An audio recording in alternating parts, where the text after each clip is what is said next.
ஓம் தென்பழனி வாழ்பவனே திருமுருகா போற்றி. ஓம் தண்டபாணி தெய்வமே ஐயனே போற்றி. ஓம் தண்டு கொண்டு நின்றவனே தண்டமிழே போற்றி. ஓம் தைப்பூசம் காணுகின்ற திருவருளே போற்றி. ஓம் தங்கரதம் ஏறி வரும் கந்தனே போற்றி. ஓம் தங்கமயில் மீதமரும் தலைவனே போற்றி. ஓம் ஆவினன் குடி வாழும் ஆண்டவனே போற்றி.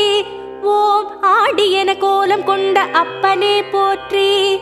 ஓம் பழமாகி நின்றவனே பழனிவேலா போற்றி. ஓம் வரமாகி அருள்பவனே வடிவேலா போற்றி. ஓம் திருப்பரங்குன்றம் நின்ற திருவே போற்றி. ஓம் தெய்வானை மன்னவனே அண்ணலே போற்றி. ஓம் திருமணக்கோலம்